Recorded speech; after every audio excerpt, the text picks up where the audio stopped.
Okay, and here we are. I do believe we're live. I think so. All right. Think Hey, so. everybody. We're Welcome not dead. to Sunday night special with me, Greyhawk Grognard, Joe Block, and Hands Hello, up. hello. Joe the lawyer in the bottom. We're alive. We're not dead, right? As long as No, we're 6 no, feet above. we're. It says on the air, so we must be. Yeah. I mean, We're angels, man. We're angels. We're Yeah. floating. We're floating. it's the season for angels, isn't it? You know, when did a bell ring somewhere, an angel got their It wings. gets their wings or got laid. I'm not quite sure which Right. one it is, but Good for the angels. They're getting laid. I mean, a little more of that in heaven, I think, would be a good thing. Quite honestly. Time will tell. oh, there we go. We got people. Oh, we got peeps. We got peoples who need peoples. All right. And I don't know how to get it to tell me how many people we have watching there. I know there's a way. Hover, Joe. Hover Upper in the left left corner count number. Upper left corner count. No. Where it has the Oh, here number. we go. Just hover over it. Yeah, I got it. So we got 23 total, 6 from me, 11 from Tenkar, and 6 from Joe. All right. And I'm actually doing this on my Facebook and my Rumble too for the first time. Rumble, so. Yeah, nice. Rumble. Nice. I'm in Rumble in X. I really need to get because for X you need the Pro. You've coughed up the bucks. I coughed up the bucks. Yeah. It was actually kind of worth it. So It's like $8-9 a month, right? I mean, that's all it is. And you get Grok with that too. You get Grok, which actually is a decent AI. It's not bad. I pay for that in ChatGPT. Yep. I'm still not on the killing the trees. bandwagon. I'm killing. What I do sometimes, I do like the fact that I pay for Twitter so I can stream to it. Yes, and I get Grok with it, and I pay for ChatGPT. And I like to do same search on both of them, compare them, maybe have them fight a little bit. You know what I mean? Like this ChatGPT said this, Grok. What do you think? Well, and they're going back and forth. It's like having two chess programs battle it out. But I think you get a better answer that way. It helps refine it a little bit. So I don't mind. Yeah. But I got Twitch going, I got Rumble going, I got X, I got Facebook, and I got great old YouTube here. So yeah. Welcome all. Roger. If you're an angel, then I'm a lich. Yes. That's You're making my nose itch. Yeah. God. So welcome. Is it lich? I always thought it was like. Really? You thought it was like? It's an old English word meaning person. And in Old English, it's pronounced like. Wow. I always said lich. I did too for a long time until I studied Old English, Anglo-Saxon, and then.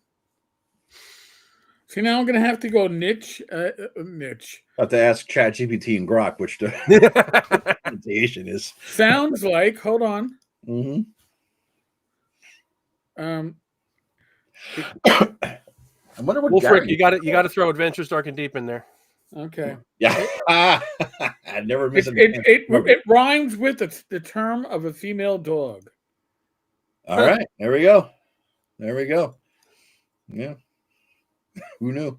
I wonder what Gary is. Did you ever hear him say the word? Anybody? There was that pronunciation guide in Dragon that I think it was either Roger Moore did it or. Really? Yeah, it was in. I forget which issue, but they did a pronunciation guide. That's what I always trot out when people say I pronounce Dro wrong. Oh, it's Dro. O-W, like row the boat, right? Like, yes, exactly. Fuck yeah. That's what I've been saying for 30 years. Everybody says drow. Bullshit. But either one is fine. Either one is acceptable according to Dragon Magazine. So I'm... Okay. As opposed to my mispronunciation of Zine. Yeah, that's clearly wrong, Eric. It's Then I know. I'm throwing myself upon the mercy of the court. God damn it! Took me forever to figure out how to pronounce Flanass. I didn't know until about 10 years ago at GaryCon when I was talking to Luke. I realized I've been pronouncing it wrong for 30 years. I called it Flanass. Is Flanass? That's what I did. It's actually Flanass. All right. Who knew? Yeah. That's it. We could do a whole thing on pronunciations. The right way to say our next collaboration. Oh God. I should have started drinking earlier if we're going to be doing that, man. I don't know, man. I got my Rockstar going. Rockstar? Is that another pussy drink that came with a tampon? What is that? No. There goes my monetization already. Jesus, what are we, 2 minutes in? Hey, this has that caffeine and other stuff to give you energy and wake you up. All right. Well, this has just plain rum to getting me a little buzzed along with the weed. I got my smoking sweater, my Mr. Rogers sweater, I call it, because I go on the back deck and I'll, have a little puff or two, and if I put this on. So I gotta say, Mr. Rogers, man, nobody was that mellow and chill without being a pothead. That motherfucker smoked. I'm telling you. No. Just I guarantee you, him and Bob Ross would get together every once in a while and just like fucking crank them out. I'm sure it's like the 12 bodies he's stacked up in Korea that allowed him to be cool and calm and collective in his older age. Well, he was like a hard ass, I think, in the Air Force, Bob Ross, right? No, that's actually a myth. What's the Bob that? Ross thing? Yeah. Really? It's not true. I thought it was like a badass Air Force dude.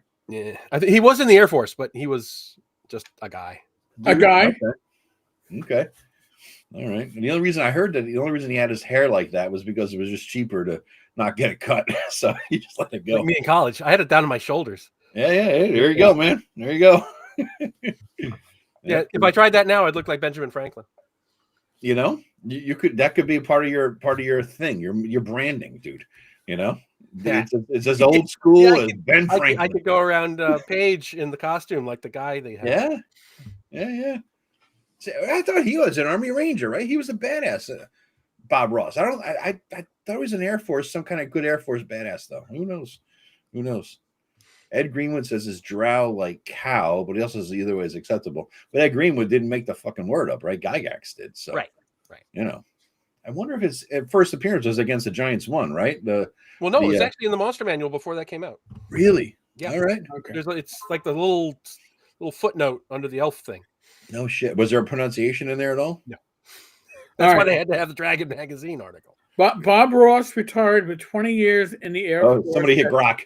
As a master sergeant, and he'd been a drill sergeant. So there's the hard. Yes, that's what it was. He was, so you got to be a badass to be a drill instructor. Yeah. Well, no, if he was in the Air Force, it wasn't a drill sergeant. It was a technical instructor. There's no way. The Air Force has TIs. Mr. Rogers is not an Army Ranger. No fucking way. I do not believe He's that. Not. It's all urban myth. Yeah, no, there's no goddamn. I'm looking at it. I figured they're gonna ask that next. Let me look it up. Yeah. He was never actually drafted after his physical. He was deemed 4F. Really? For what? I don't know. He was initially a 1A available, but deemed 4F after a physical in October of 1950. Huh. Interesting. All right. Who knew? He could have been CIA.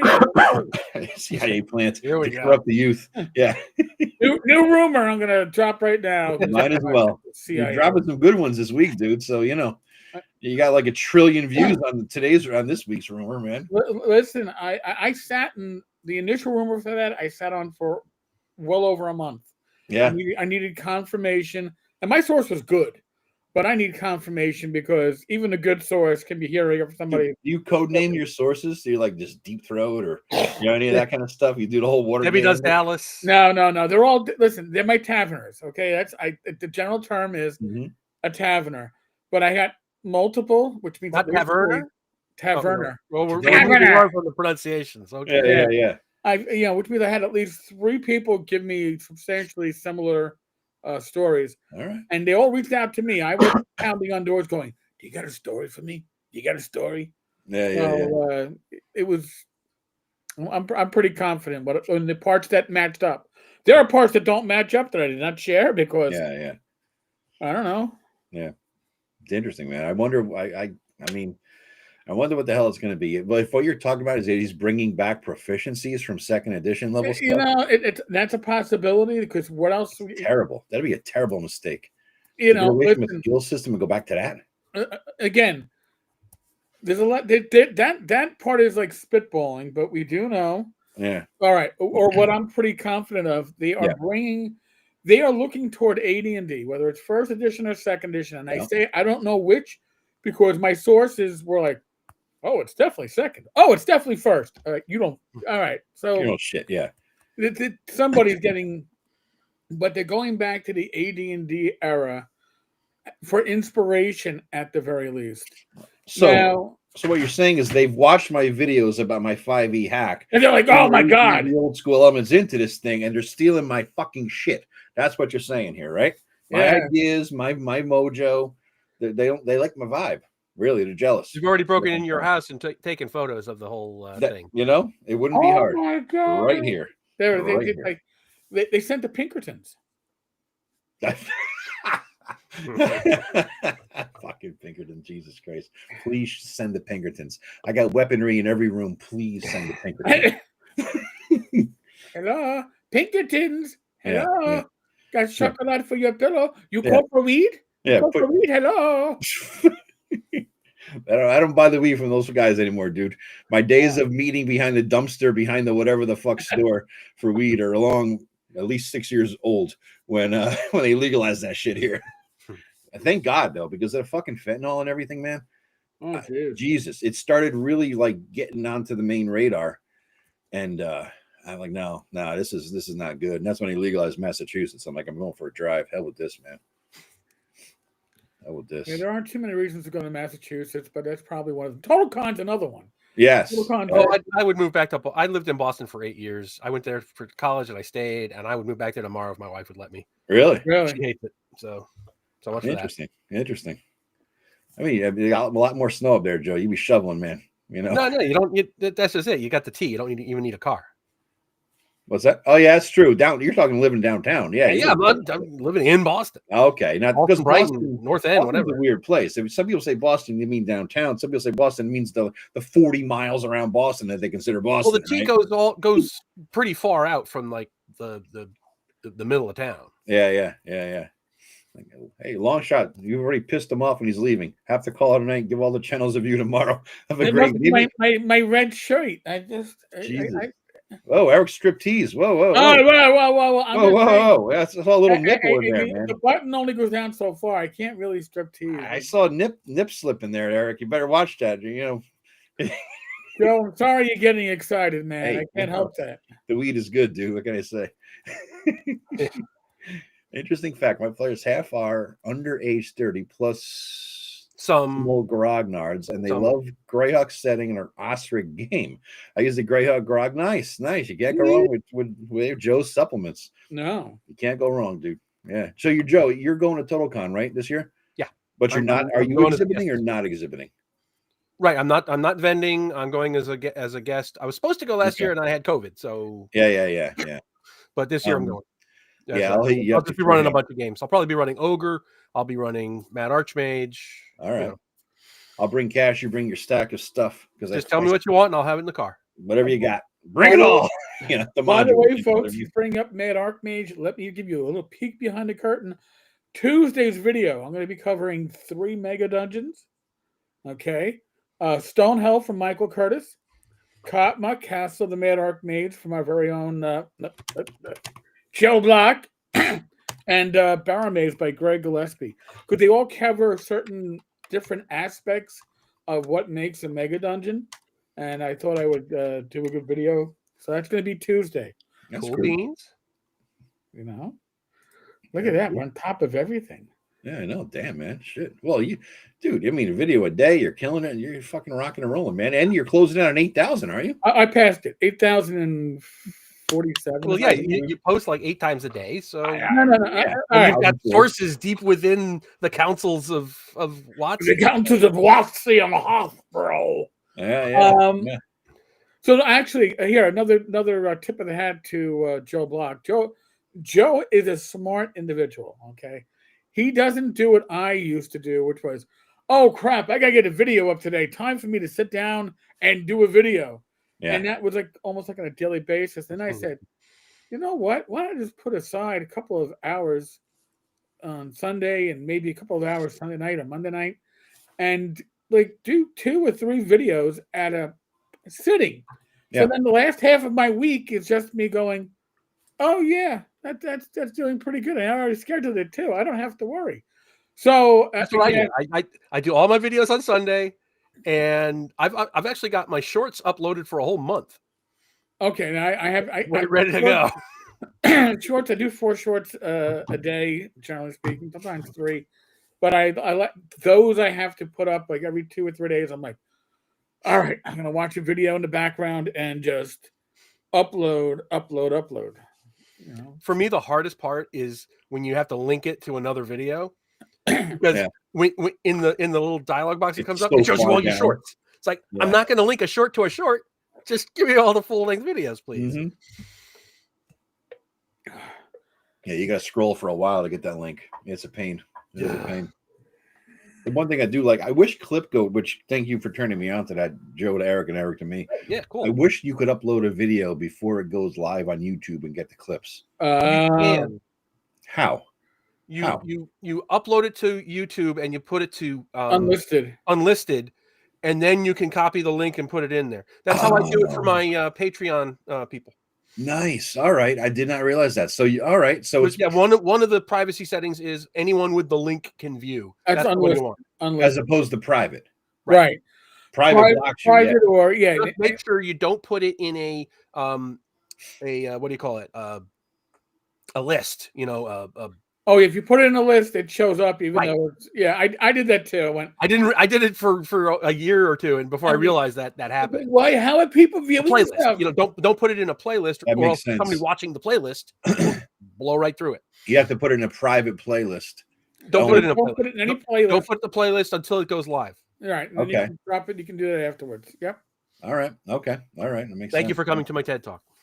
Yes, I appreciate that. Everybody learned something. If how we learn shit, man. You know what I mean? We got us old fuckers. I've picked up stuff from both of you. So yeah. No, this is good. This is good. No, that's actually a great tip, because part of my reason I don't do a lot of shorts is because I'll record the video, I'll upload a video, like you say, Eric, on a Sunday or a Monday, and it drops on a Friday. I don't want to get back in there and then go to Clip Art and grab the thing, ClipGoat, and you know what I mean? I'd rather do it all at one time. Right. That way I can release the shorts with the same day as the video and get more traction on the video. Right. That's nice. All right. This is great to know. So thank you very much, Chris. I really appreciate that. I'm making stuff for Greyhawk for 5.5 and turning players onto the real Greyhawk. Yeah. So thank you very much for that. Very cool. Very cool. So what are we talking about? We got a topic, I think, don't we? We have a topic? Yeah, we do. Enough Stranger Things. Stranger Things. Oh, and what's so funny is my week has been one of those weeks that's like every night I go to Rach, tomorrow night we got to watch the new season of Stranger Things. See, we're waiting until the whole thing comes out so we can just blow right through it. All right. Okay. I don't feel good. I have not seen any of the new season, so please don't spoiler it for me. Right. I haven't seen anything since the Russia. Right, the Russian one, which I thought was kind of a stretch. But it's a funny thing. We're going to be talking about Stranger Things, and I haven't seen the new season either. I last night I went on. There was the night before last. I went on there, and I was like, you know what? I got to get because once a year I resub to Netflix to watch whatever they have out. It's not worth it otherwise to keep it going, right? So I'm like, all right, I guess it's that time of the year. I'll resub to Netflix, see what I'll hit Stranger Things. And I had every intention of starting season 5 or whatever the hell it is now. 5, yeah. Right. And I'm like, man, I just missed that first season's charm. So I went back and watched. I'm just going to watch one episode of season 1. I'm 4 deep. I was up at 2 a.m. You know what I mean? It's like, this is so great. I love these kids. Man, they just, I guess this is maybe a good, might as well start. I mean, I love because the first one was in 1983. It was. And they're all about like the height of 1E. Yes. Even though they did it wrong in the show, roll to see if you hit with your fireball. You know what I mean? It's like, whatever. About that. Right? I mean, it's like they were just trying to, whatever. But the point is, though, it's like, it was that era for me. I'm closer to that age. I think my brother is exactly their age for that year that they're portrayed in, and so I'm a couple years older. But it was just like, I'm looking at the kids with their fucking handlebar bikes and that fucking plastic vest that had your regular arms out with a t-shirt, but you had like the Mork and Mindy vest. Yes, right. Oh, that thing was, everybody had those back then. I did. I had the one. Yeah, they're riding their bikes all over town. Nobody knows where the hell they're at. It's like all that vibe, man. It's just simple. I was a little older. I was 17 in 1983. So yeah. I was, but that was 16. AD&D, right? Yes. There. Because I remember that was the time we would go to the Morris County Mall and Fat Moose Comics. It was where we all bought our D&D stuff, and next door to it, there was an abandoned storefront. Like it was a clothing store that went out of business. And every Friday and Saturday, he had arrangements with the mall. They would open it up and there would easily be 100, 150 kids playing D&D every Friday and Saturday. Wow. And we would all go and just sitting on the floor in this storefront.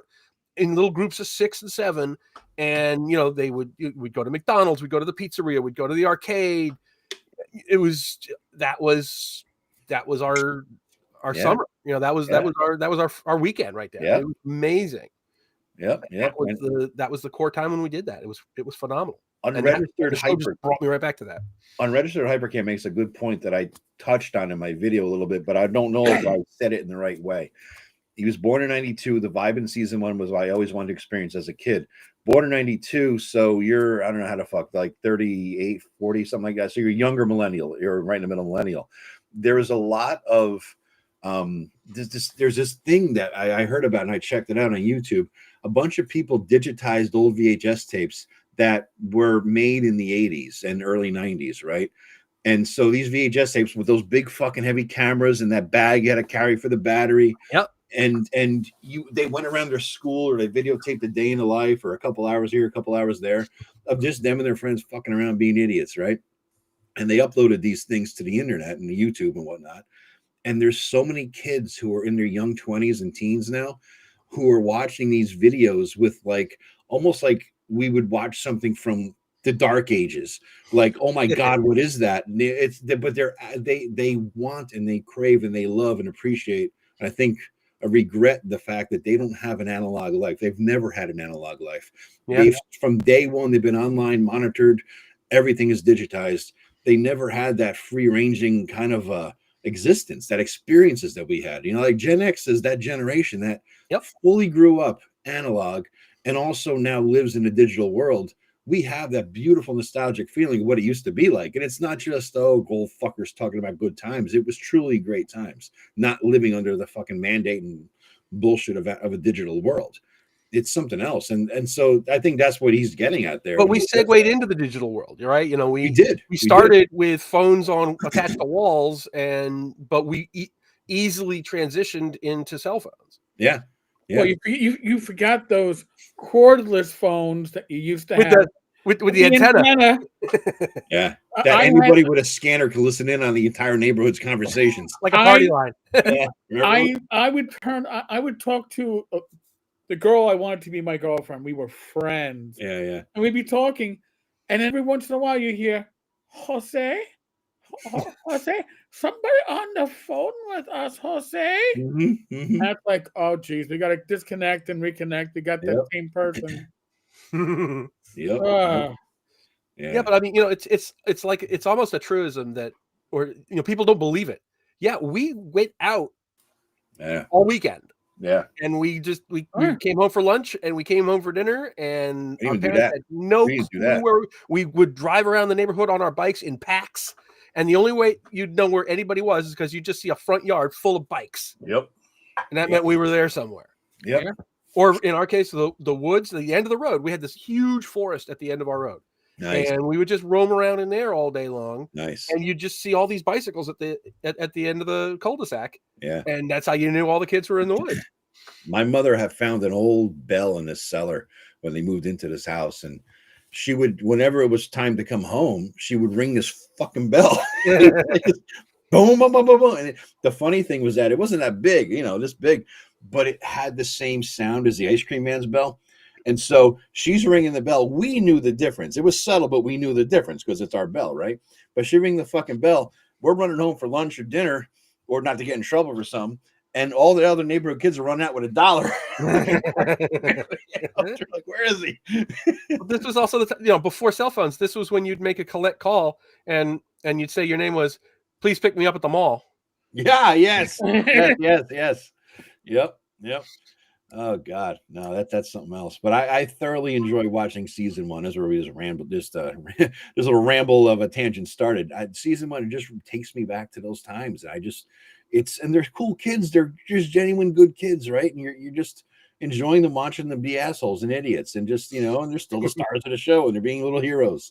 The hero's journey for some of them, right? So it's just a fun and entertaining. Jesus, the kid Toothless, the fat kid with no teeth, that kid is awesome. He or she get a goddamn Academy Award for that stuff, The kid with the teeth? Yeah. I love that guy, man. I love that guy. Yeah. It was somebody who's got a super chat, guys. Yeah, I see that. Mike, thank you. Yeah. Is it you, Eric? Yes. All right. Nice, man. Very cool. Yeah. So you guys have watched the other 4 seasons, right? Yeah. Oh yeah. Yeah. So I mean, I was shocked to know this came out 10 years ago. It just seems like it's been there forever. You know what I mean? But not that long. But that means the kids are that old. Well, with all the time between seasons, it has been that long. I know. It's crazy, but it's like the kids are all grown up. The little girl is like fucking 25 or whatever the hell. The voices have all changed. Yeah. Which is, I think, and I haven't seen it, but I've heard that in the new season it's like college or something. Yeah. All right. Yeah. Again, true confess, none of us have seen it yet. No. So. Yep. Oh. The millennial generation is going to be the last generation in history. What do you say? Well, on that super chat, I missed it. If he gives a super chat, we should read the comment, I figure, right? The millennial generation is going to be the last generation in history that will remember the analog world was like, I'm 40, the future sucks. There's that. Thank you for the $4.99. Oh, God. That's funny. Well, it's true, though. Our generation, I went through it all. I went through cordless phones. I went to beepers because I sold beepers in the electronics department of Stern's department store, so we got them for cheap. And then I went to early cell phones where you were paying. Karen and I had Blackberries. Yeah. Oh God! I had one of those. Hold on. I had the Nextel. Beep, beep. You there?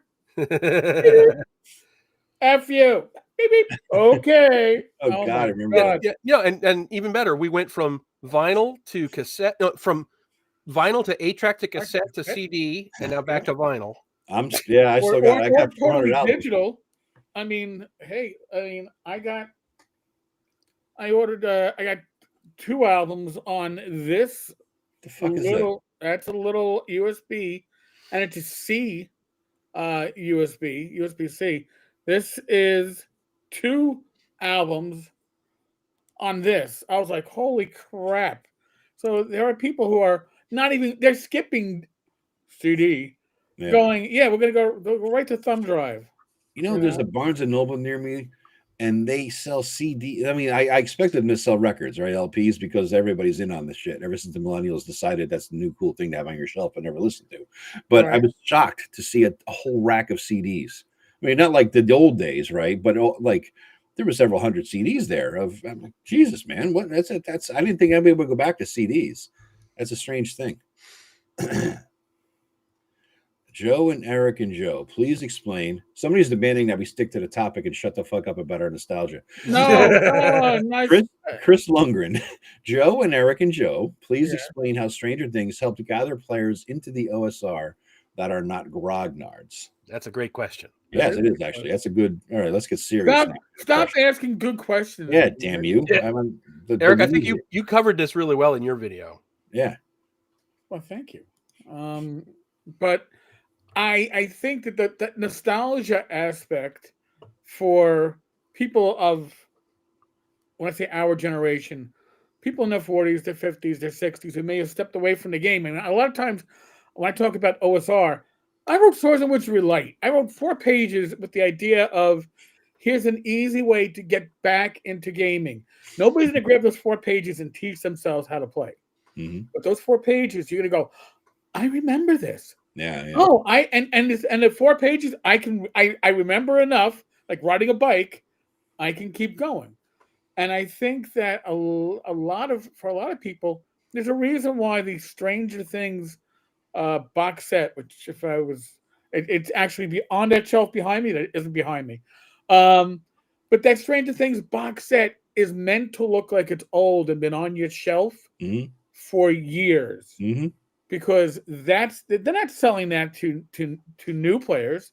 Yeah. They're selling that to our generation that faded away and left gaming for a bit. And it's like, oh, that's kind of like that red box I used to have. That's the marketing right there. And it's huge. But that's how they got us back in, people our age through the nostalgia thing. But what Chris is asking is, how did new players come into OSR games? And I think the reason is because the game you see them playing is the OSR. Is the OSR. Yes. And you're seeing, and it's a subtle thing, but it does feel different to watch them play it than it is to say, watch people playing 5.5 at a con today. Right. No, you're right. It's a different visceral feel, and I think that's steering people into saying, "Oh, wow, maybe there is something to those old games." Mm-hmm. No, I agree. I thoroughly agree. And I bought. I don't have the new Stranger Things box set, but I had bought the original one. I don't know, a few years ago. And the funny thing is that I look at this thing and it has. It's printed in handwritten notes as if somebody wrote it. It's as if it's one of the kids' notebooks from school. Even has it's college ruled with a line on the side, right? And then you got the little rule book, and it's just D&D. The rule book is standard D&D shit, but they try to bring you in with that, and they give you the the shitty set of dice. They don't even have like 2 fucking 10s or whatever, dude.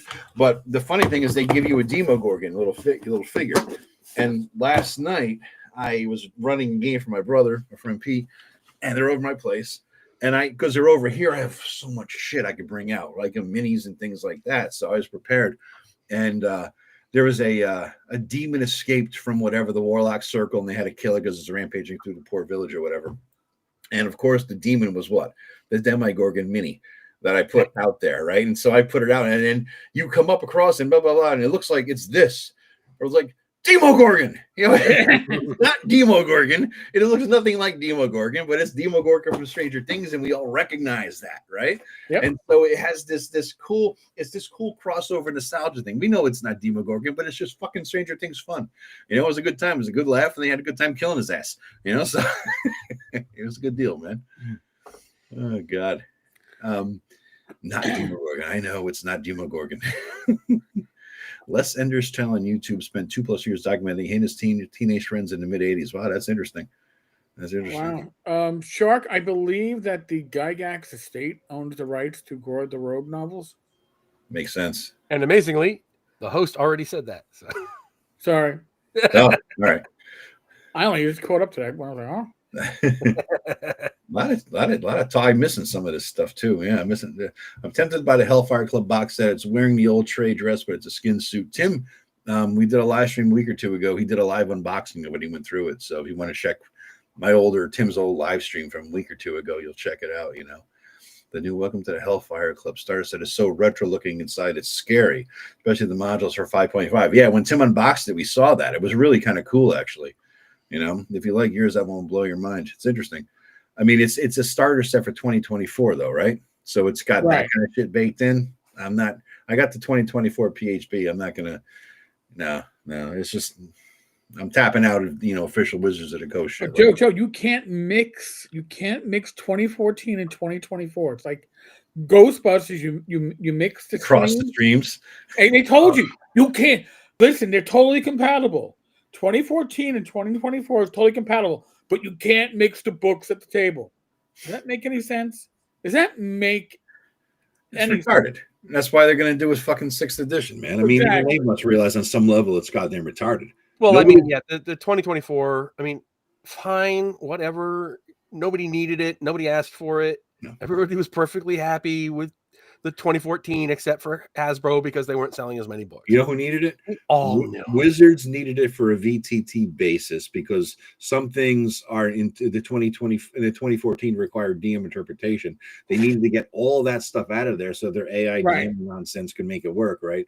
Number 2, everybody, I think Perkins and the other fucker, whoever else wrote it, those 2 guys who went to work for Critical Role people, those 2 guys wanted their name on a fucking book. Right. They wanted Merle's off. Yes. Their name's on. They want their name on the book. This is going to be the forever edition, and we need to be the forever. That's it. Right. It was an ego-based bullshit thing that they justify. Plus, they know that after 10 years, a new edition gets some more money, and Critical Role and Stranger Things and Big Bang Theory have kind of like they're gone, kind of, and we need more fucking popularity here. Yeah, but look at what happened with the VTT thing. I mean, that crashed and burned. That shit the bed. Yeah, we all knew that was coming. But didn't the last one crash and burn too? It was. I think they had it open for like a week, and then they just took it down. You mean Gleemax? Yeah, the Gleemax one. Yeah. But I don't think it ever opened. No, I don't think it ever did. After they had the murder-suicide that killed it, I think it went. What's the word? Tits up. Tits. Yeah, it didn't do so well. I don't think it ever actually released. They're like, pretend that we never were considering this. Just forget about it. Yeah. We all knew that was coming. The new people who were new to this, this is your first rodeo, people. Yeah. They had no fucking idea. They thought, oh, this is going to work. Yeah, motherfucker ain't. Well, I remember when 5e first was being announced, and they said you'd be able to play any edition at the same table, and it would all work. And I knew, and everybody was saying this. You could, and I knew, no, that's never going to happen. And then they just kind of slowly, shut up about that. Yeah. But I remember that vividly. They said you're going to be able to take a player character from 1E and 2E and basic and put them all together and they'll work fine. When that wouldn't happen, somebody left and formed their own company and created Numenera. But it's like when Monty realized I can't actually make this work, I'll leave before they fire me. And by the way, folks, if you have your calendars out, it is December. That means Christmas. It means always our Christmas, which will be kicking off in a couple of days.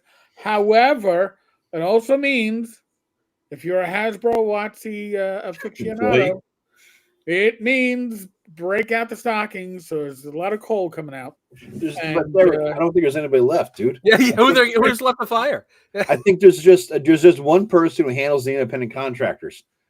You know what I mean? And that one person is probably the janitor, right? I mean, that's all it really is. That's all that's left. Well, they have the new president of Dungeons and Dragons or whatever they announced. Right. Didn't he come from Microsoft? Dan Ayub? I'm not sure where he came up through the ranks. I don't know where he came from prior. Yeah. But he's the one who was in pictures with the president of Hasbro and the president of WotC with Luke out in Seattle playing 1E. I believe it when even if I say I don't believe it. You know what I mean? They're sitting in front of a DM screen from first edition days, maybe. Are they playing? Didn't this Dan what's his tits say he's been running a 30-year 1E campaign or some shit, or am I missing him up with something? That's him and the Fonz, the president of WotC. The guy that looks like Fonzarelli, but just heavier. God. Yeah, he's been playing with the same group since 2E or something like that. Yeah. They claim the 3 that was backwards compatible and has whole sections on. See, there's one thing with me in 3rd edition is we got the 3rd edition books and we never went into the 3.5. We never felt the need, and so we never got the bloat. And if we wanted anything from the 3.5 era, we could grab bits and pieces, but we never really got into the 3.5 wonky mechanics. And so when 3rd edition ran its course and we jumped into Pathfinder, we were not prepared for the Pathfinder Mathfinder experience that came, you missed that whole. That was insane. We missed the ramp up. We were at 3rd edition level shit. We missed the ramp up of 3.5 to Pathfinder. So we jumped from 3 to Pathfinder. It was like, what the?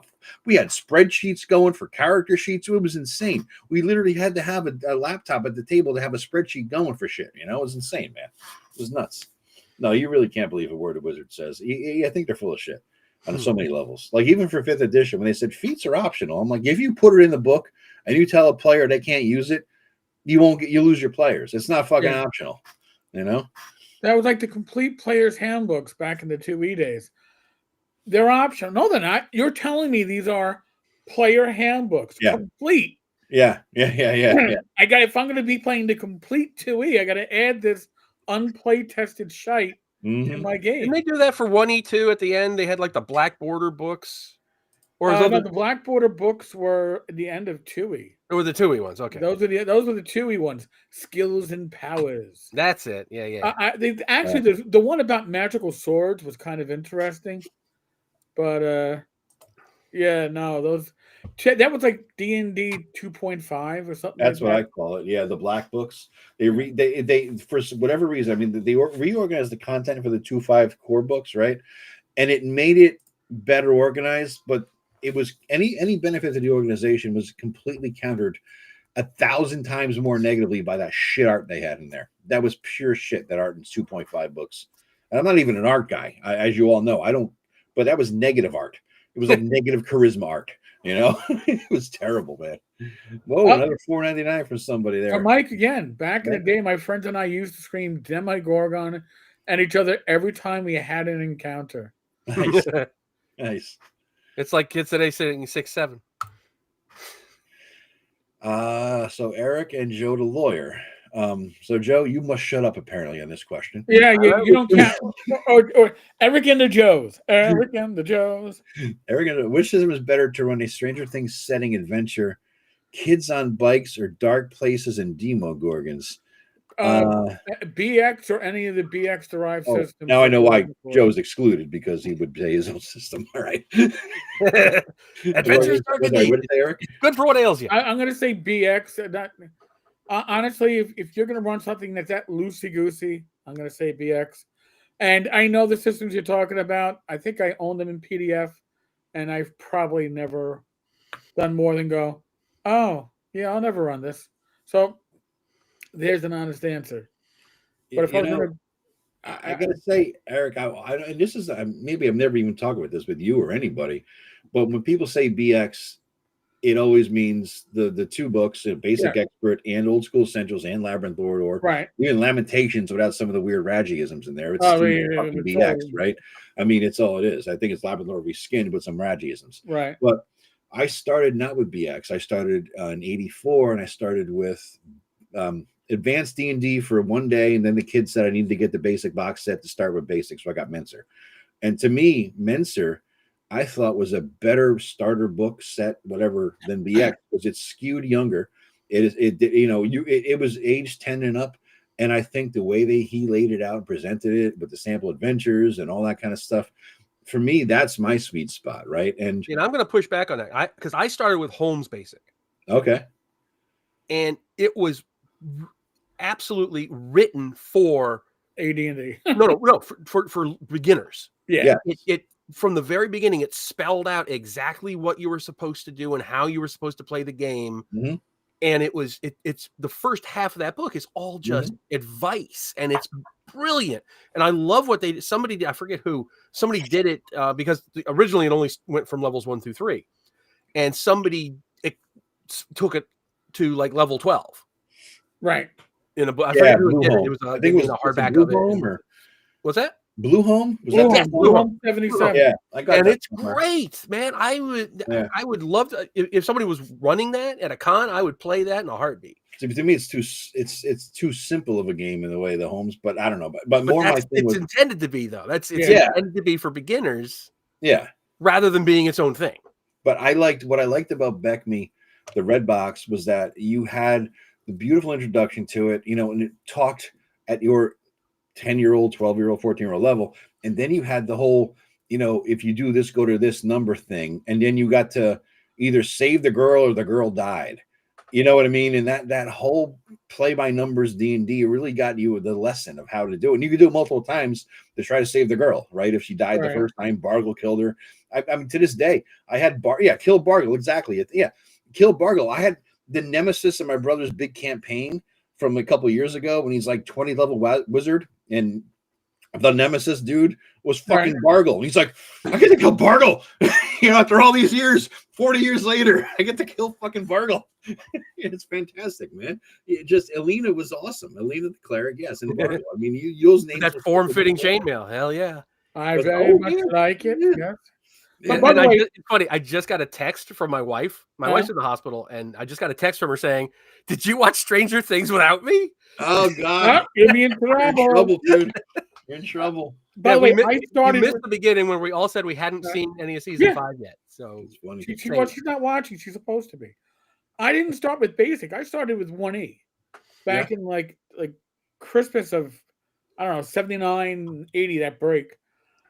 I thought basic was for babies. So when I found basic later, and I looked at Beckme and BX, I had everything I'd ever want from Beckme and AD&D and then some. Yeah. And AD&D did it better in my eyes. But if I wanted something that was concise and easy to absorb, and I don't have to flip through the rules, I wanted BX. So for me, as an older player, BX is that sweet spot. Mm-hmm. 1E is my first love. I'm happy we didn't break up, but we kind of faded away. Yeah. But BX and BX powered games are generally where my sweet spot lies these days. Yeah, we start. I got the Little Brown books, mm-hmm. and I was like 10. I couldn't. I was coming from War Games. I was playing Avalon Hill and SPI. I hadn't the foggiest idea what to do with these stupid little brown books. Then I got the Holmes Basic, and it's so clearly laid out. And we played that for a summer. Then we went on to 1E, and this was in 77, 78.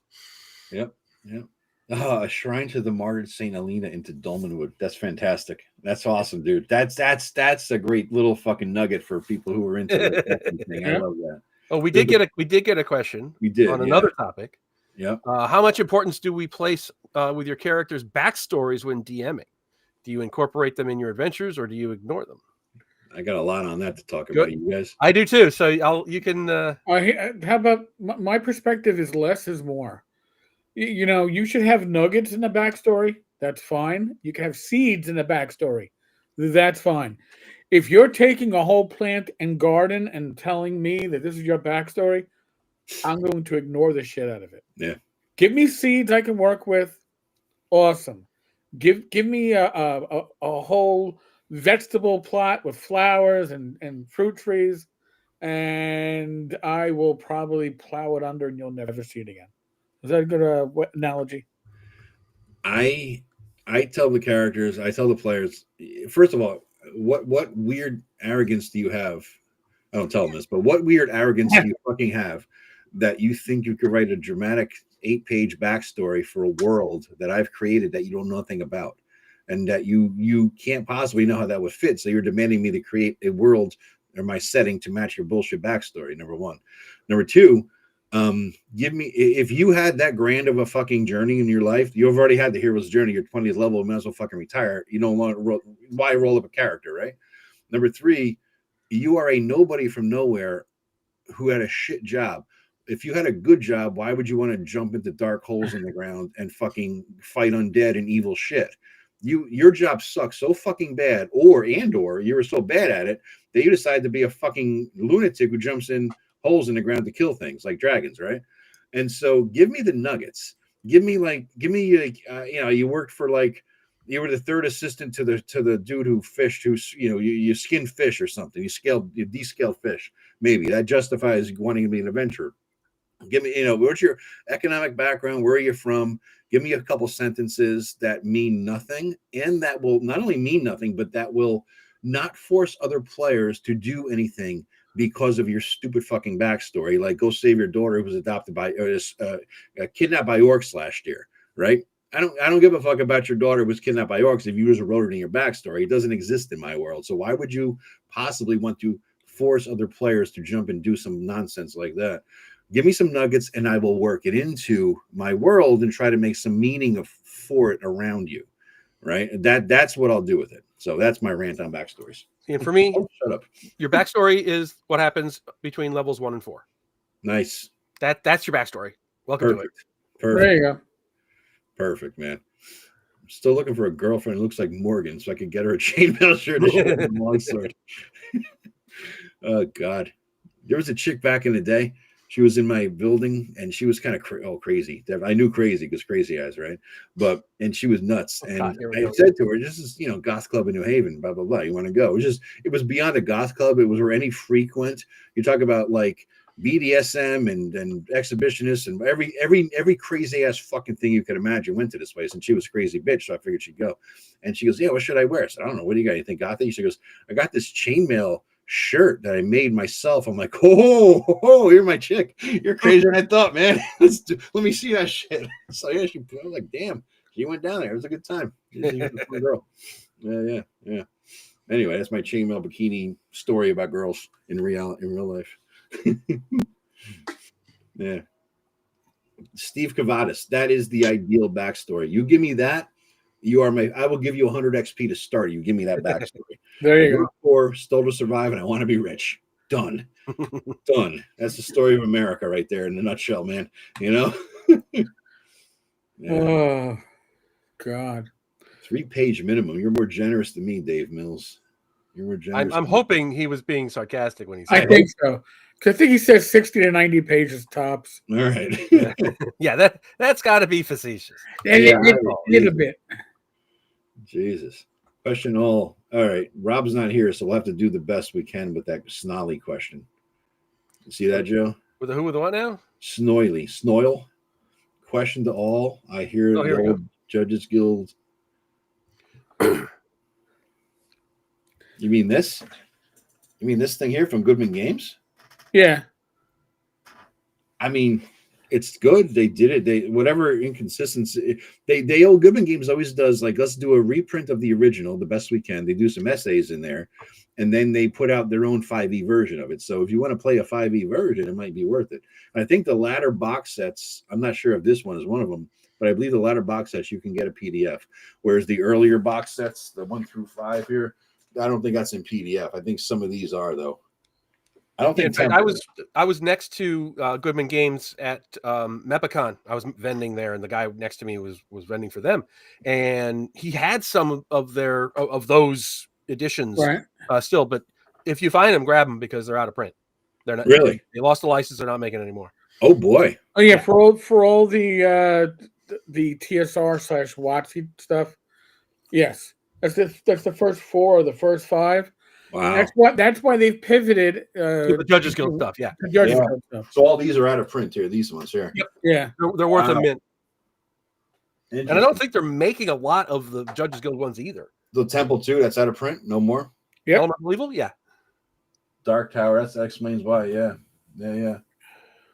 What's the next one? Did I back the next one? What is 10? What's it going to be? Do you know? No idea.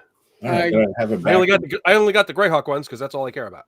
Yeah. No, I don't blame you. And the thing is, they're huge, and I don't play 5e, so most of the rewrite doesn't do me. It's not just a rewrite though; they do add new material. At least they did for the Greyhawk ones, and so that's what it's kind of worth it. If I ever want to use it, I can always just convert it back. Yeah. Like new encounters and shit. It was interesting. Maybe not worth all that money, but it was interesting. Chris is asking another question. He says, will the new season of Stranger Things bring players under 30 into the OSR? I can't speak to that because I haven't seen the new season yet. I don't know. I haven't seen it yet, and I don't know how much D&D is in it. I mean, other than they're calling things Demogorgon and Vecna. Right. Yeah. I mean, I think overall Stranger Things has lifted the tabletop RPG hobby. And I know people hate going, where do you have to say tabletop? Because of Baldur's Gate 3 and games like that, I got to say tabletop. Yeah. Because otherwise people go, oh, yeah, I know D&D, Baldur's Gate 3. Where the bear man screws up. No, we're not going to get into that. But. Oh, God, I'd forgotten about that. Mercifully.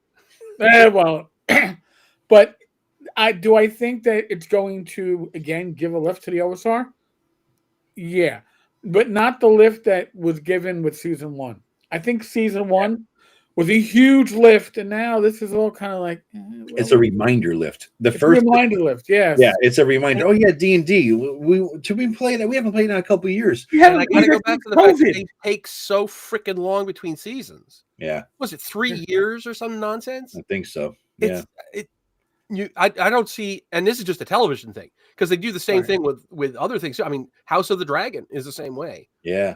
How do you maintain an audience, dude, with 2 or 3 or 4 years in between seasons? It's absurd. I got to take a quick leak, but Netflix just is looking like they're going to buy Warner's. Yeah. If the government approves it. Holy shit! Yeah.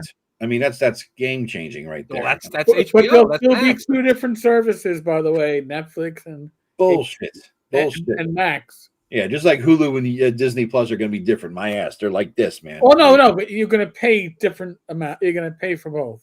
Well, I think the Hulu and Disney Plus they merged finally. They did, and there's like a Hulu subsection of Disney. Yes, and I didn't have to. I don't think I had to pay anything more to get it. Oh, okay. Yeah. If you pay Hulu Live, you're paying more still. But yeah, you might have different things in there. But yeah, this is. I don't believe for a minute that, and I think that the big fear there is that Warner's they're not going to have any more movies. I mean, the president of Netflix says any movies that have been made or committed to being out in the theaters will honor those things, but he only said it going in the past and the present, not the future. And so what happens now? I mean, the movie theaters are already going down, right? They're not getting much business. So at Stranger Things, interestingly enough, the final episode is going to be in the fucking theater on Christmas Day, I think, right? Yeah. So that's interesting. I mean, here's ties us all together. But I mean, what a weird thing that like, dude, you remember growing up in our 20s, at least for me, every single weekend, any given weekend, we would be able to say, what's going on this weekend? Yeah, we're talking like, you're out of college, you got a little bit of money, you want to do having some fun, you're being stupid. And what's going on? Well, the same bars, same clubs, nobody's good at playing. Let's go see a movie. So you get all your friends together and you ride down to the theater and you don't know what the fuck is even playing, but you know that something good will be playing. Generally speaking, you could find a movie to watch. Tell me that doesn't happen now. Every weekend in our 20s, there was always something we could watch every weekend. If the girls had something to say, I'm going to date myself here. All right. Let me select a. Oh wait, am I not going to let me do it? What the here we go. Zanti? By the way, what is Zanti? What is this on your shirt? Oh, the Zanti Misfits. What is it? From an episode of what's it called? Outer Limits.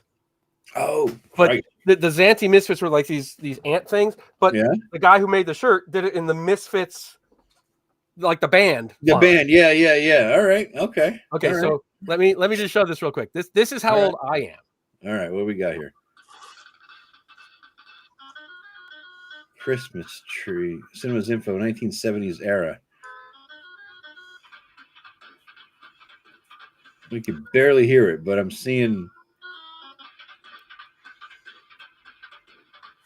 What is that?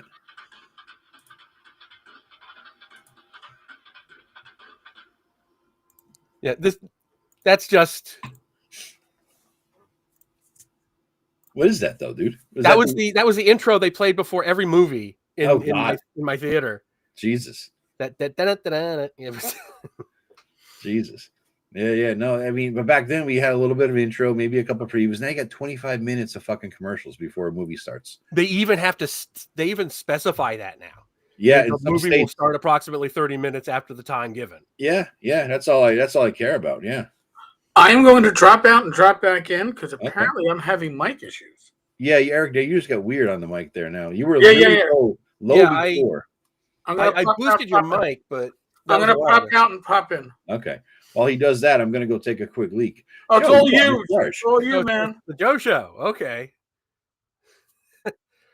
Let me add Eric to the stream. Hold on. Nope, not yet. I'll be back. All right. And I know this is riveting TV, everybody. I know.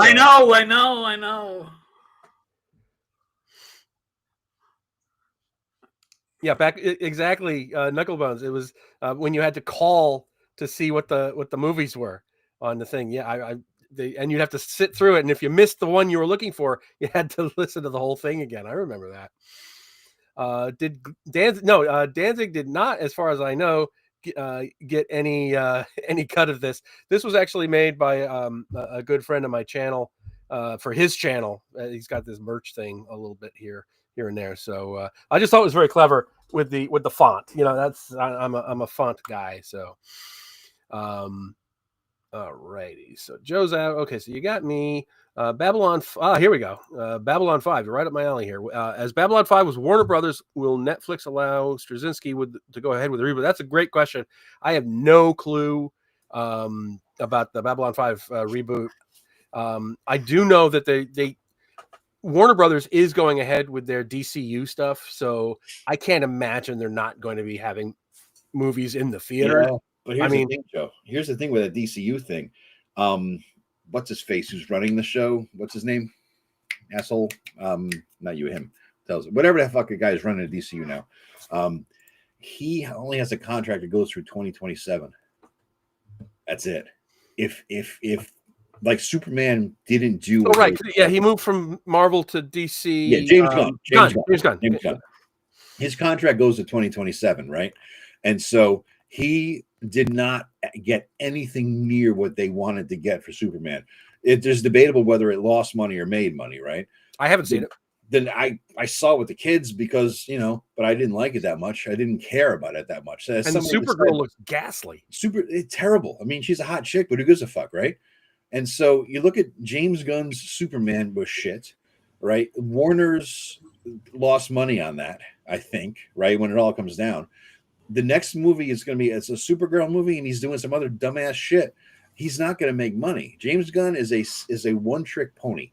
Pretty much. He does the weird, quirky shit well, but he is not at all the right guy for the DCU universe, right? So I think that when they take a look at the numbers and they see what they're investing in him and this and what he won and what he made and what he lost, I don't think the DCU has a long shelf life. I think the best thing they could do is say, we're not going to do this big budget movie bullshit. We're going to do Batman, the 10-episode series. I think if they take it back to what Netflix did with the Marvel shit, like Daredevil, Jessica Jones, and all those, those Daredevil and all that. I thought they were fantastic. I watched them after the fact, after most of them were. They're bringing her back for the second season of Daredevil. I heard that's great. And if Netflix, they could really knock the ball out of the park with the DCU if they did one thing. What? Put Bruce Timm in charge. He was the guy who did the animated series, Batman the animated series. Oh, and Superman the animated. If he understands the material, but he also isn't slavishly repeating it. That's it. And he takes the best pieces and he combines them into something that's better than the originals. If they put Bruce Timm in charge of that, he would blow Marvel away. That'd be great. I mean, you need somebody with a clue. You do definitely need somebody with a clue. I mean, look at. I mean, just going back to somebody who cares and knows the lore. When you had like the Clone Wars animated series, my nephews loved the shit out of it, and I never watched it because I just like Luke Skywalker and stuff. But then later on, I watched it under peer pressure from them. I'm like, Jesus, this is fantastic. And the guy who knows and appreciates the lore, and Luke is overseeing it, and it was great. Right? When you have somebody like that in charge who knows and loves it, you have great stuff. Like when the Picard season 3, right? The Picard TV that series, it was pure shit. But they brought a guy in on season 3 who knew it, appreciated it, and they gave him free reign to loop it all in. And I loved that season. I didn't need to watch the first 2. I just watched that and I loved it. I watched the first, as painful as it was. I skipped the second, came back for the third. By the way, is my sound better? You're a little distant, but better, Eric. I can boost you. Let me boost your mic. You're now up to 150. Yeah, Eric. You got that little knob on it, right? You can turn it up a little bit. My one setting will not go beyond. No, I got. I just boosted your thing, so you sound a little better now. Okay. And don't encourage him to twist his knob on camera. I'm already. I'm twisting my knob. I should get my nephews in on this conversation, man. They love the whole DC, the Batman, especially one of them. He's like into this stuff. He'd be like drooling. They jump. I loved the Batman. I liked it too. I absorbed that. Surprisingly enjoyed it. The Penguin TV show. Oh my God, was phenomenal.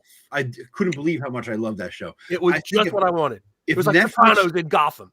Yes, if Netflix does something like that and says we're going to make an episodic Batman, an episodic all the DC guys, right?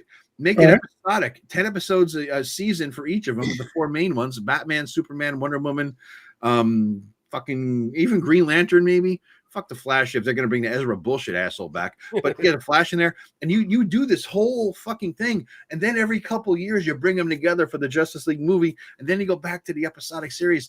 Netflix would crush everything that any other network is doing. If they stick to this James Gunn verse, they're fucked. I honestly think they're fucking fucked. I got to answer a question here. Yeah. Chris Lundgren asks me specifically, why do I make Greyhawk for 5.5 when my soul is in the OSR? This is a two-parter answer.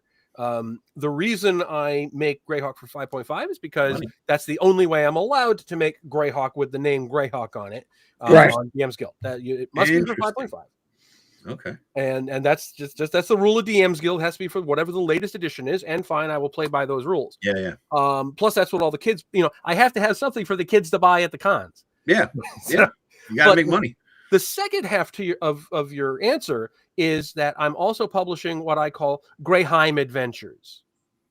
Nice. So go on to Drive-Thru RPG. What you did there. Look for Greyheim Adventures, and I think you will you'll see what I'm talking about. But it's not Greyhawk. It's not Greyhawk. Not at all. And if that changes, if something changes with the status of Greyhawk, I will absolutely flip back over to the OSR stuff almost instantly. But I'm probably going to keep at least doing versions for the latest edition because that's what people buy more. Yeah. I sell. I have different a couple of books that are, I have one version for 5e and one version for 1e, and if conventions are any indicator, the 5e stuff sells a lot better. That's just the way it is. Yeah. So I'm never going to not write for the latest edition of whatever it is, but yeah, I will write a lot more for the stuff that I know and love, which is the OSR. Yep. No, it makes total sense, dude. One quick thing in there is as long as Netflix doesn't go down the same path as the CW did with the Arrowverse. Agreed. I watched some of the early Arrowverse stuff again after the fact. It was probably, I think it might have been a COVID view. You know what I mean? You're like, I got time. What the fuck? I might as well watch some bullshit. And I got to say, even pre-COVID, I will guiltily admit this. The early episodes, the first couple seasons of Supergirl on the CW were fucking fantastic. I thought they were great stories. She was a great character. I liked the Supergirl show. Yeah. Yeah. It got a little stupid at the end. The last couple seasons, it got retarded. I drifted off after like season 2 or 3. Yeah. After, I don't know, maybe 4, it got retarded and in all the normal ways that most things get retarded these days, if you know what I mean. But I think that it was a fantastic show until it got there, until it went there. It was really good. And the early Arrow was good. The early CW shows were pretty good. And then different agendas came in, and I think it fucked them all up. If Netflix doesn't bow to that stuff, they've got fucking a gold mint on their hands. You know what I mean? An endless pouch of gold. What is that old magic item of D&D? Right? I mean, yeah, it just constant. They would make money like a fucking fiend. You know? Now, is it Netflix that's owned by like the Emirates? No, I don't think so. There's one of the big media things is like owned by some big Middle Eastern prince. Interesting. I don't remember what. I think it's Netflix, dude. No, I don't think it's Netflix. Yeah. The live action Conan episodic series based off the Howard book. Oh. Good luck, dude. Shut up and take my money. Jesus. Yeah, I mean, boy, good luck. Good luck having somebody like that. The very definition of toxic masculinity. If it's get a TV show. If it's a show like House of the Dragon rather than a show like Rings of Power, then absolutely. Yes. Because those are like on the two opposite ends of really good and really crappy. So because they respect the material. That's what it comes down to. If you respect Robert E. Howard's material, it's going to be good because his stories were good. Like all those glut of novels in the 90s that came out, the John Maddox, Roberts thing. Some of them are excellent. I'm hearing you and me through somebody. Is that Eric? Yeah, I think Eric. All right, hold on. Yep. Hold on. Sorry, I thought I was fixing my mic, but I wasn't. You have the same mic, right, Eric? Echo cancellation. Hello. There we go. All right. Yeah, no, for some reason, noise suppression was... No, it's still maxing my volume. No, it isn't. Okay. Is my volume better now?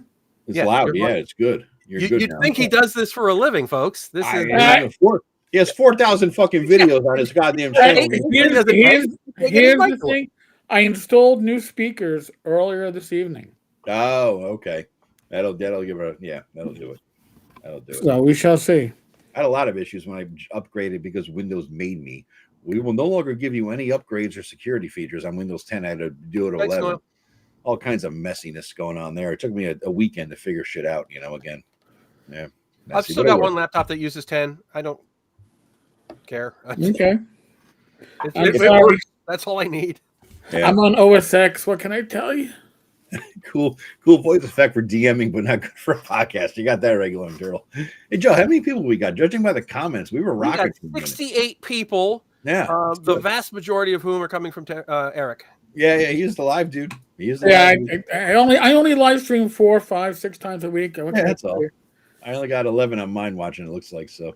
Yeah. You according to this, you've got 8 on YouTube and 2 or 4 on your other things. I've got 16, 17. It says 8 on YouTube, but it shows 11 on my YouTube right now. That's interesting. Yeah, who knows? Yeah. There's probably a lag on Restream. How many in chat call yourself a GM versus a DM? I don't run any other RPGs other than D&D-ish, so I'm always DM. And even if I would do another one, I'm still a DM. I'm still a DM. Yeah. Even when I run something like Call of Cthulhu, I'm a DM. So. I mean, I occasionally I may use referee if I'm doing a video because some people prefer the referee, but I don't call my Rach would call me a facilitator. All right. social worker speak. You know, I don't do that. Yeah, dude, rock the Hobbit like hundreds of millions, man. Hundreds of millions. What's that? How much do you think buying the rights to D&D and associated IP would cost? Like, oh God, it would. Elon could do it. Nobody else. Elon would do it because he's nuts and he's awesome. I think you could buy. You could win the Powerball, and because it's up to like 900 million, and I don't think you'd be able to buy it. Exactly. Yeah. Exactly. You might be able to license something. Yeah. But buying it, I think, is out of the question. Here's a question: they're making too much money from it, and they think they're going to make zillions of dollars from AI or VTTs or something. They don't know what. This will be backburnered in a few years. This whole product line, because they're going to fuck up this 6 AD&D conversion thing. And maybe anyway. I have a couple of them. Glowing turtle. I have a beater copy that I won at a silent auction at North Texas. It's been signed by pretty much all the artists that were living at the time. I have one. Nice. I have one of them. I believe I've got my original, which, like you say, right now is a beater copy. I got one or two others with the Cthulhu, and then I got some without, and then I got some of the Legends and Lore. The used bookstore by me has a Legends and Lore for $30. That's not bad. Yeah, I almost bought it, and then I realized, every time I do that, thinking to myself, I'll sell it on eBay. I don't. It just sits on my shelf. So. The Cthulhu Mythos we're looking for, right? Or Melnibonian, yeah. It would be the same one, correct? Yeah. Chinese. Cthulhu. Here we go, baby. Cthulhu it is. I got one with Cthulhu, and then I got one battered and beat up monster manual that has the forbidden fruit in here as well. What's that? This is the remember there was a monster manual that had, I thought, some shit that you shouldn't have in there. The first one, wasn't there one with that?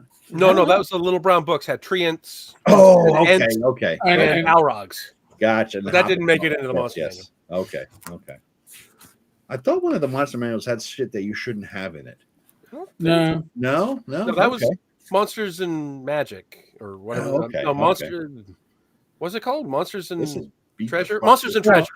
I have Demons and Devils, which they excise for. Tui. My God, some of the comments I've gotten on my Origins of the Demons thing. Origins of Demons. Here's a question for the chat. Eric, you and I talked about this several years ago. I don't think Joe, you've never weighed in on this. What's that? Remember the conversation about standing or sitting when you DM? Because what I do is if I'm home in my home game, I'm sitting. Right. The only time I stand is when I, fuck with maps or move pieces or something like that, but I'm generally sitting. But if I'm at a con, I'm standing. The whole time. It depends if I'm using miniatures, and that's really it. Even at a con, I'll sit. I got to project, and I got to get in somebody's face and talk to them, and So at a con, I'm standing. Either way, if I have to do miniatures, then that's a whole different story. But normally, I'm sitting behind my screen. Yeah. What about you guys in the chat? I'm curious. So Buster N 2014 stands. All right. Who else? Anybody else sit or stand? And you stand constantly in home games and convention games, as if you're DM convention games. Yeah. I'm curious. It's an interesting thing because I found myself thinking about it last night as I was running a game. I'm like, I'm sitting here, even though I definitely always stand at a con. It must be the projection feel. You need if you're in a noisy room, loud. Yeah.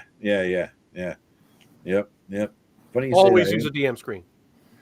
I use a DM screen, but I do roll in the open, except for rolls that they don't know the result of. Like I always demand to roll find traps, move silently, hide in shadows, because they don't know if they're hiding or not. They don't know if they're moving silently or not.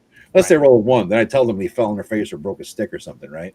They don't know if they found the trap or not. So with certain ones, I do roll behind the screen for them, but for pretty much everything else, I'm rolling in the open. I roll almost everything behind the screen. If there's one like really critical, it's the end of a long battle, and all hinges on this, then I'll roll it in the open. But as a rule, I do it for myself because I just like to I apply all kinds of modifiers. Yeah. Fugly, you sit when you're doing sitting stuff and standing. They're gonna do standing stuff. Yeah, that's a Yogi Berra-ism almost there, dude. That's pretty close to Yogi. Super chat. Yeah, Doc. These and Demigods had Lovecraft and Fritz Lieber material that was removed after the first printing because of ambiguity over the licenses. That's actually incorrect. It's not the Fritz Lieber stuff. It was the Elric stuff. Right, it was the Moorcock. Lieber stuff, because Fritz Lieber was a big fan of D&D and a friend of Gary and the TSR folks. And Jim Ward used to post this annually, the story. He had the license. He had the okay from the Lovecraft and the Melbourne stuff, but it was the higher ups who took it out anyway, just because they wanted to be safe. Okay. Yeah, we have Melbourne and Nuhan. Yeah, it's all in here. But yeah, no, the Nawan stuff stayed in the later editions. I think it's also in the Legends of Lore. That's what I'm looking at here. Is a Legends of Lore. Here. Yeah, no. Legends of Lore was the one with the other cover. The orange spine one was called Legends of Lore. Yeah, I wonder. Huh. I have to get up again. I don't want to exercise that much tonight. So yeah, it was over there, way over there. Let's see. We do 17. We got to stand all the time. All right. Yeah. I think. Jesus, Eric, you've got 40 people watching. Jesus, dude. Oh my God! I better keep my clothes on. Jeez. It was the nip slip, Eric. You got to do more nip slips and you get more people in here. They realized it was a Chatterbait YouTube crossover event, and here we are. What can I tell you? Hey, I could pull my shirt down. Nobody would see anything right now. That's true. He's naked from the waist down, boys and girls. You don't even know. I'm naked. Right, I got a mid shirt on right now. You wouldn't even know it. Thank God. He's full Porky Pig in this shit for tonight, man. He's going to town. You guys, you want to preview our video for Friday? Let them know what's coming. Mine's already done. Oh, of course it is. You fucking overachiever, son of a bitch. You're like the front row kid, weren't you? Ooh, Mr. Cotter. Ooh. Oh, Mr. Cotter. Mr. Cotter. I got the answer, Mr. Cotter. I just have to get them all done now because I don't have any time during the week. Yeah. No, I know what you're saying. I got a little time at night during the week, but I don't have the whole family thing you guys got. But yeah, I'll be. But you want, since you did it, Joe, you want to preview it? I've actually forgotten what it was. Really? Was that important to you, huh? It was. Was that valuable? Was that good? It was that. Wait a minute. Let me go into my content list here. What the hell was it? Oh, right, mapping.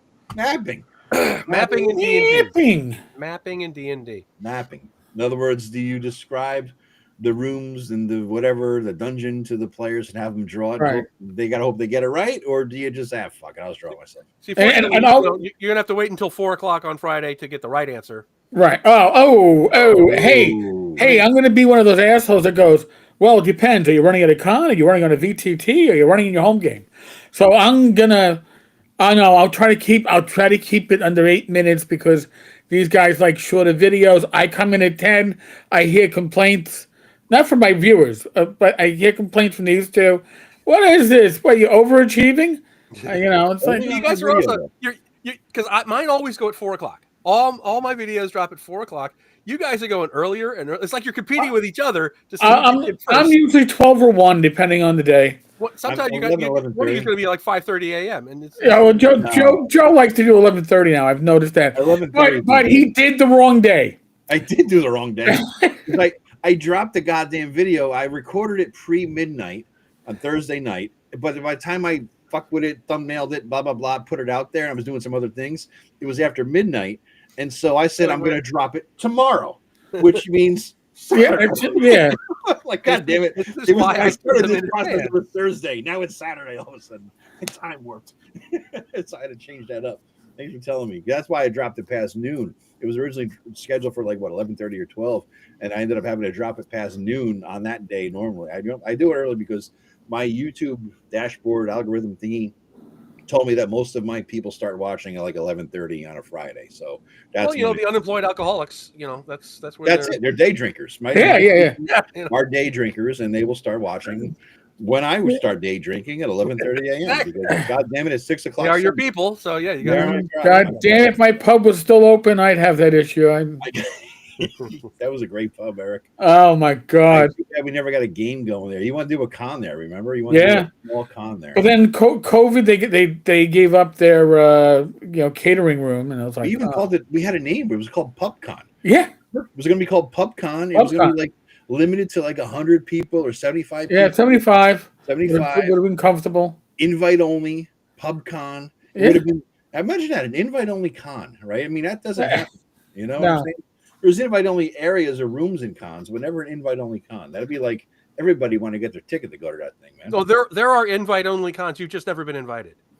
Bam. There's rumor of a hotel going to be built in a development area like in my town in several years. If that happens, I'm going to start a con. How do you not? If there's a goddamn hotel in your town, how do you not start a fucking con? Yeah. You know? I mean, it can't be that hard. Fucking Bad Mike does it. Jesus fucking Christ. How hard can it be? You know? All right, so we have an Osric 3.0 question, and I'm just going to preface this. Take it as you want. I love Matt Finch. I love his work. I'm a huge fan of Swords and Wizardry. I'm a huge fan of Osric. Oh, okay.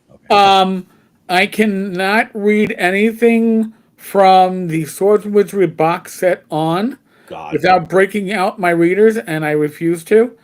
I can look at my old, not the Burning Vagina version of Swords and Wizardry, but the old Errol Otis, the blue cover, still reads fine. I don't need to break out the glasses. So at ShireCon, I took my wood-grained limited edition Swords and Wizardry box set from Frog God, and I donated it to the con because I'm never going to use it. It was up for auction. I'm like, who would donate this? There, me. Yeah, it was me.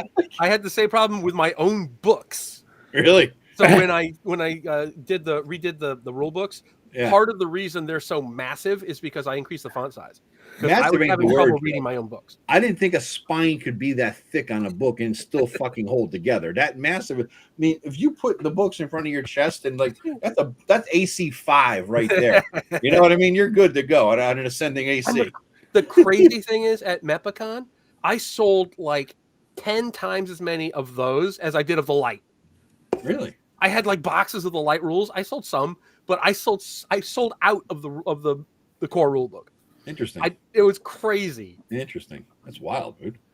So, I don't know, man. I think that our age, I appreciate the larger fonts these days. And I'm not talking about like the old Reader's Digest large print. I'm not talking not that big. We're not talking about that. But the font from Nithmir Games, it's their layout artist. I know that. It just goes back years. Yep. And I can't read it. And maybe I'll buy the PDF at some point to steal bits and pieces. But why get a book from my bookshelf that I can't read? Yeah. No, it was rough. I think the dude who hit the sweet spot was with Dolmenwood. Gavin put it out. I mean, it was the perfect font. It was the perfect layout. Joe, you're the one who said that. You think that OSC, the biggest revolution with it wasn't anything. It was mostly layout, right? Yeah, it's aesthetic. It's not the actual system. I think you're right. I think that's its biggest appeal is that it has that aesthetic, and I did inch towards that in my light book. I made sure that the major sections all started on a new page. Yeah, that was good. That's my sop to modern aesthetics. Yeah. I want mine to look like some 1970s thing where you have to clip out the coupons and search for what you're looking for.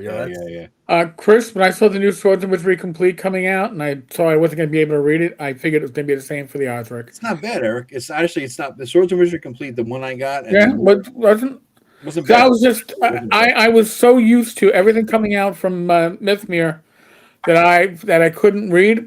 I stopped even looking at it. If it's changed, that's good. That's good news. I'll have to start looking at it, but. We did get a question here. Do we do any live one-shot adventures? I will in 2026. I'll be running a Dragon Slayer one-shot as per when I did the Shadow Dark Dragon Slayer comparison, and the overwhelming majority, when I say overwhelming, like nearly everybody was like, I want to see you run Dragon Slayer. So I'll run a Dragon Slayer adventure. All right. First quarter of 2026. That's Gillespie's thing? Yes. Okay. Yeah, go ahead, Joe. I just want to show you the. This is the one Eric's talking about. As bad as the tiny font is, Jesus Christ on a motorbike. Digest size, guys. Digest. Yes. As bad as the font is, it's glossy, so the glare fucks you. Even if you can make the letters out, the glare is fucking you hard. Right? I couldn't. That just killed me going forward. This is the new book. This is the Swords and Wizardry Complete Revised. All right, full size. It's not 14 point. It's not Dolmenwood style or anything, but it's better, and it's not glossy. All right, so it's a great, I think, presentation, and of course, because Matt Finch is awesome, right? I did the I did an unboxing, and he actually, because he saw, I said, "Oh shit!" I got upset because the little Tim Shorts dent, right? When you get a book. Because he gets all pissed. Every book he ever buys has a dent or a That's his mailman. It's a kiss of love. He just, and I love hearing him bitch about it. I laugh my ass off every time he ever did a car unboxing fresh out of the post office. He's all excited. Oh, I got this book. He's god damn, got a dent. Blah blah blah. And I just laugh my ass off, right? And so whenever I get a book with a dent, it's like a Tim Shorts dent. Well, I did that video, and I let Matt. I just say, hey, Matt, doing an unboxing. It was all cool, and he just sent me a new one without a dent. Because he's Matt's a great person. He's awesome. And if you adjusting the font size, I'm going to have to start looking at stuff. Good, Eric. It's not bad. With a fresh set of eyes. How's that for a pun? It's not bad. I mean, here's a stat blocks for some of the monsters if you want to get an idea. It's not bad, really. Okay. And again, question about live one-shot adventures. Us doing one? Do you guys do any live one-shot adventures? That's the question up on the thing. Like I said, I'm gonna be doing one in first quarter for Dragon Slayer because my people's asked for it.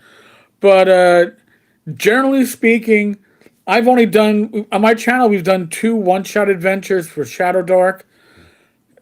There's watching other people play. With our group, it can be fine because we're a bunch of assholes, so we're entertaining.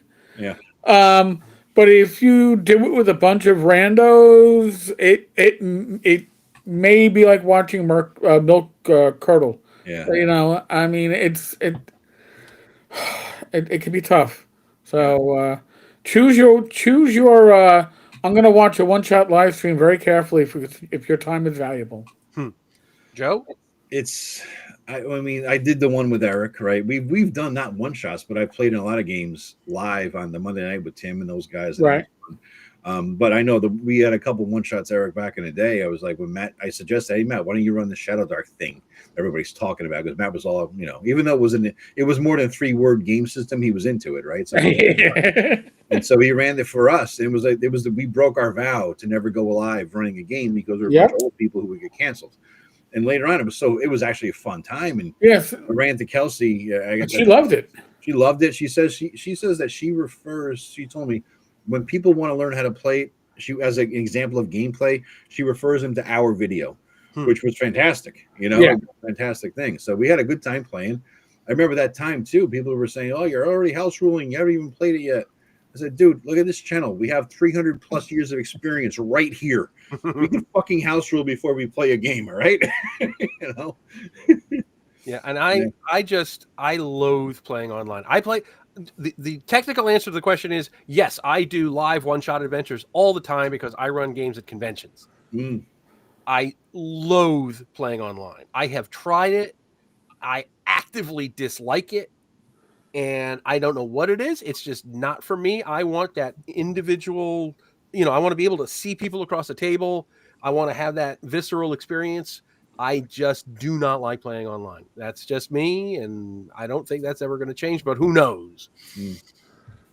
I run them at conventions, but I don't do well with one-shots personally. You did well enough with Mad Archmage. I know. I mean, running one. Like, I don't do well because I only think in terms of campaigns. Right. I don't naturally think in terms of a one shot or a module. And that's why I know that I will never be able to put out adventure modules. I don't think in terms of that. I could only create something based on the situation in front of me within my gaming group. And that probably won't translate to the general populace, but it'll be really good for my gaming group. Right. You know what I mean? So I don't think in terms of the grand scale, what are the elements of a great adventure? Plug and play, and here you go, publish it. I don't think like that. Yeah. I'll give you a great adventure from within my campaign, but not for a one shot. So we got another question. Let's make this the last one. We're already at the 10:30 mark here. Wow. And I got to work tomorrow. So question for the three: why is there blowback from some if you like modern RPGs and OSR as well? I play just because the RPG is fun. What? Yeah, there are some people that are like, you can't like that. You can't like both. Yeah. Oh, really? There are? Yeah, they're gatekeepers. I don't know that. Dude, there are gatekeepers. Thou shalt not pass. I just never encountered it, right? Gatekeeping should be its own. We should make that a topic. Yeah, we should, but yes. That's a good one. That's a good topic. We got our topic on it at some point. Why don't we do that? I mean, we got the ones for next week coming up. Why don't we do that as our next gatekeeping in the hobby? Well, and that'll be for our next live, too. That'll be for our next live, yeah. That'd be perfect. So next Friday's video is mapping, and then following Friday, right, which will be let's check the holiday schedule, guys. I'm looking here. Yeah. There's Sunday. Yeah, the next one is the 19th, and then the 21st is the live stream. So that's that's fine. Sunday before. Yeah, we're good then. No holiday parties and bullshit. Well, I got Yule, but you know. Yeah. So we're good for the 21st, Sunday, the 21st topic. You heard it here. You actually fucking picked it here. Yeah, you did. That was just like, why not? Bingo. So gatekeeping in the hobby. Yeah, good or bad? There's the question. Gatekeeping, good or bad? Yeah, there you go. All right. I know I'm going to be different than both of you put together. I don't know. I already know what I think about it, and I know I'm different than both of you. I think I got a nuanced take on it. Yeah, I think we all going to have little nuanced takes. I don't think anybody's going to be an absolutist. No. I got to formulate my thoughts. It's good that we're giving this some time because I've been thinking about this a little bit lately, and I'm going back and forth on some issues within the issue. So this is going to be an interesting topic, actually. I'm looking forward to doing this one. Chris, wait. You're going to have to wait 2 weeks to get your answer. Sorry, dude. Come back and get your answer. Make sure you tune in 2 weeks, guys. How's that for a fucking cliffhanger? Cock block, fucking cold. It's like Best of Both Worlds Part 1. Yeah. It's not like Stranger Things, though. You don't have to wait 3 years, okay? It's just 2 weeks. All right. Anybody got anything? What do you got cooking, Joe? Anything coming up anytime soon? I'm just excited that I played my game last night. I ran the campaign. It's the second session of the campaign. It was just fun. It was just I think I did a Twitter post, a rare Twitter post that wasn't just a spam advertisement for a video, where I said it's always the most exciting and nerve-wracking time is the table is set, the screens are up, the dice are out, everything is ready to go, and the players will be here in an hour, right? And you're like, I know that there's 60,000 more things I could do to prepare / over prepare because I know I got enough, but I'm worried, right? Because what if they take the detour? Then what are you going to do? So you're nervous. How's it going to go? You're preparing. You have a drink. You have a puff. You're sitting there like, God damn, let's just get this rolling. And it's nervous. It's excitement. It's anxiety. It's all that rolled up into one, and I fucking love it. So I missed that vibe. I hadn't run a game in about a month, and I really enjoyed the shit out of it. So that was fun. You and I do things really differently. I don't prepare at all. Oh God, no! I wing it. I wing it completely. Yeah. It's just, I prep for 10 hours for a 3-hour game, dude. At least. I'm minimal prep and a lot of improv. Yeah. So I improv within the prep. Both of you, what's the next convention you're going to? It's got to be TotalCon, but it should be TotalCon. Not Page? I'm not. No, I'm not. Can't do Page. I got a thing. The guy had me as a guest of honor or whatever, which I told him, I said, yeah. And then I realized I can't do it, man. I got something going on. So I can't do it, but I am going to do TotalCon for a day. I'm not going to do a sleepover. Let's go up there early on a Saturday and chill, hang, play a game, buy some shit, hit the vendor room, and then come back, Yeah. Yeah. My next one is Page, and then I'll be at TotalCon too. Yeah. That'd be cool. And we couldn't do the whole. When is TotalCon? February? Yes. Yeah, and we actually let's see. No, we don't do a live stream from there. We it's the week before, so we're safe. We always could do a fucking impromptu like we did that at ShireCon. That was fun. Oh, true. That was a fun time. We had some drop-ins, we're out there right next to the bar. Can't beat having a fucking live stream right next to a bar. That was great. Well, at North Texas, the Sunday of that North Texas ends, that's when we're supposed to do our live stream. That might be a rough one. You think far ahead, Joe.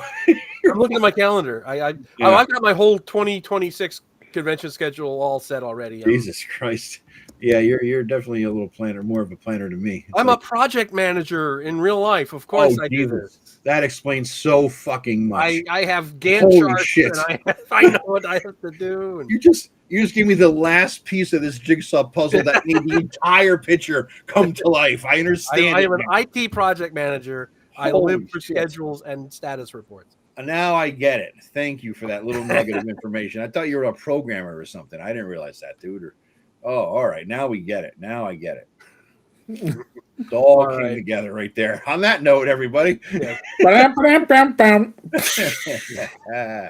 All right. Thanks, everybody. I had a blast. I think we peaked at like 73 people. Nice. We're ending at 62, and Eric has more than both of us put together. So that fits. That totally fits. That tracks. Yeah. So, thanks, everybody. We'll see you in 2 weeks. We'll do the collab next Friday, and then we'll do another one that Friday after that. So. Maybe we'll all watch Stranger Things by then. Who the fuck knows? I'm not watching it until Christmas because I want to do the whole thing. I'll just one shebang, and then go right to the movie afterwards. You want to binge and hit the movie? We're not doing the movie.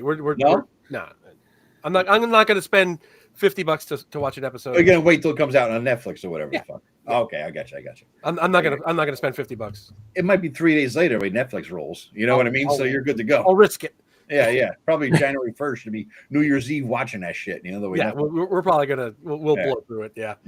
So thank you, everybody. Thanks for sharing your evening with us. Yes. From me, Joe, and the other Joe and Eric. You know, the thing is, the only thing you have in this world that you can ever get more of or back is time. And you spent the fucking hour and a half with us idiots. So, my God. Cheers to you guys. Cheers to everybody who put coins in the tavern's coffer. Mm-hmm. Became a member. I know you just messed up and meant to tip me instead of Eric. So, come on. That's what Flint's guy did, man. Flint Fireforge. Remember that? I got the $5 bill right here. The guy meant to tip Flint, but he tipped my channel. He didn't realize it wasn't going to Flint. So I got a $5 bill, and there it is. Paul Flint Fireforge Turner's money. Jesus. Nice. All right. Anyway, later, guys. All right, everybody.